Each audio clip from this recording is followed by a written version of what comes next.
Allow me to take you back to a moment which is etched in my memory. A 10-year-old boy clutching the back of a stranger's motorcycle, wind whipping his face as he, for the first time, feels the weight of an absent and dares to hope maybe this time he'll stay. But the roar of the engine fades, leaving only dust and the sting of abandonment. That boy was me, and the stranger was my father. For years, that dust, that ache of being left behind, defined my life.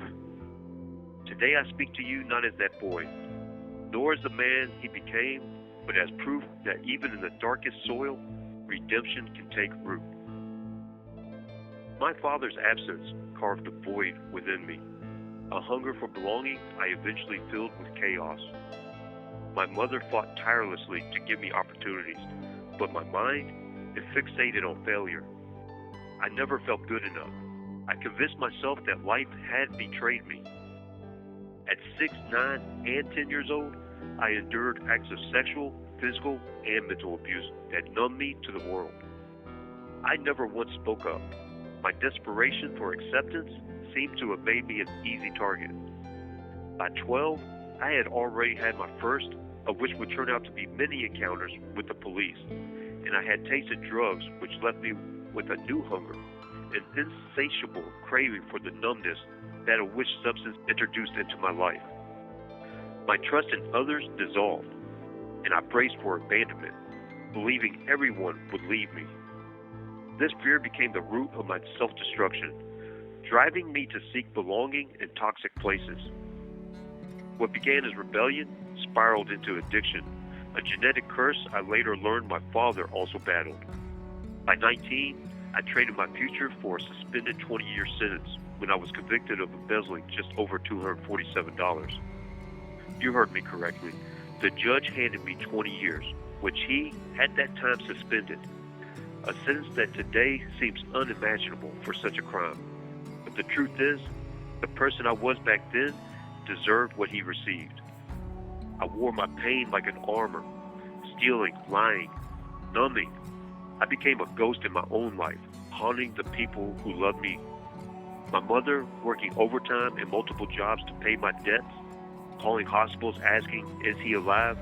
All the while I risked my body and life, hardening my heart. The truth?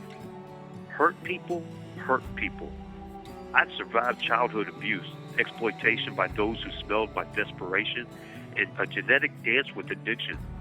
But I wore my trauma as an excuse, not a wound.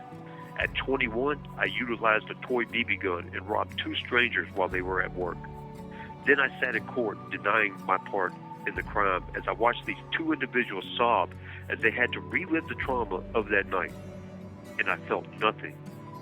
No worse than nothing. I smirked. That was rock bottom. Not the crime, but my cowardice.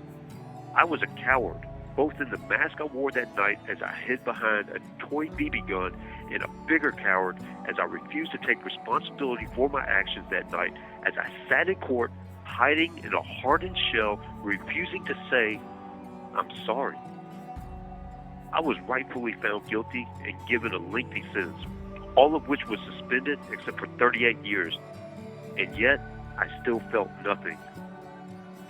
A year later, when I stood before the same judge from when I was 19 years old, I was still cowardly. As I stood before this judge for a probation violation on the embezzlement and the 20 years hanging over my head, this is what I told him after he asked me why I thought he shouldn't give me the full 20 years. And I quote, "Well, Your Honor, the only thing I have to look forward to after serving the 38 years that I'm facing is a senior citizen discount cup of coffee at McDonald's. I don't see what good another 20 years will do me." Yeah, I shake my head at those words today. What was I thinking? I wasn't thinking. I wasn't even living. I was barely surviving, trapped in a cycle of self-destruction. So, prison became my reality. But it wasn't until 2013 when I called my mother from segregation and heard her dissolve into sobs. That's when something shattered in me. My mother's voice, raw from decades of tears, whispered, "I can't do this anymore." For the first time, I saw myself through her eyes, a sun chasing destruction like a sacrament. That day, I began to feel again. I didn't feel what I was personally experiencing at that time. Instead, I felt what someone else was feeling. I put myself into someone else's shoes, and on that day, I vowed to change. But redemption isn't a lightning bolt. It's a daily grind. Relapses, setbacks, these are going to happen one way or another. Learning that vulnerability, not toughness, is the real courage, this takes time, and I was given time for this transformation to occur. In prison, I found therapy, Narcotics Anonymous, and a truth that set me free. My past didn't have to be my life sentence. I traded hustling for humility, rage for responsibility. And when in 2019, after 7 years of bureaucratic delays, I finally received spinal surgery for an injury which occurred in 2012. Hospital food was a luxury compared to what is served in prison, but the real gift was being treated like a human. It ignited a hunger for freedom, not just from prison, but from the person I had been. I realized the fixing of my spine was only part of the healing that I experienced at that time. There was a deeper healing. Being treated with dignity, even while in chains, reawakened my hunger to live, not just to exist. Today, I'm one of the first Virginians incarcerated to be trained as a peer recovery specialist, making myself and 9 others the first incarcerated to be trained as such in the U.S. Let that sink in. I currently work within a mandated recovery program at Greensville Correctional Center, the first of its kind in the country. As a peer recovery specialist, I use my story to guide others. The man who once sold drugs, controlled by his substance use disorder, now inspires others to break free. The boy who ached for a father's love now mentors men fighting their own demons. Witnessing their breakthroughs heals me. I've found my calling, and I've only dipped my toe into the waters of my full potential.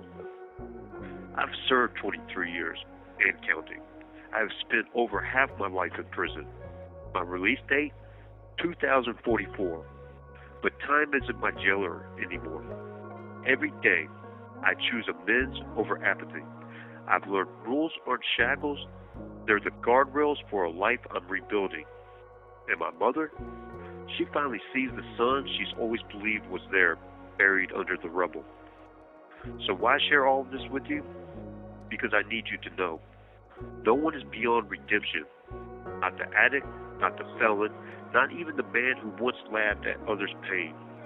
If a boy who met his father once, a ghost in a leather jacket, can rise, if I, who was so hell-bent on self-destruction, can rise, so can anyone. Your past is a chapter, not the whole story. Your scars, they're proof you survived, not a prophecy of who you'll be. And that voice whispering, "You're too broken," tell it this: broken crayons still color. Shattered glass still reflects light. And a life in pieces can still become a mosaic. Look at me. I am not my worst mistake. I am not my father's sins. I am a work in progress, a testament to the resilience of the human spirit. And if you take one thing from my story, let it be this: however far you've fallen, however deep your shame, the road back begins with a single step. A step toward truth, toward repair, toward love. No matter how broken you feel, no matter how many mistakes you've made, there is always a path to healing. It's not easy, and it's not linear, but it's possible. I am proof of that. So ask yourself, what's your redemption story? Because the world is waiting, not for a perfect person, but for a brave one. The world? The world is waiting for you. Thank you for listening to my story. May it inspire you to believe in the power of change, the strength of vulnerability, and the possibility of a brighter tomorrow. Now go introduce yourself to the world.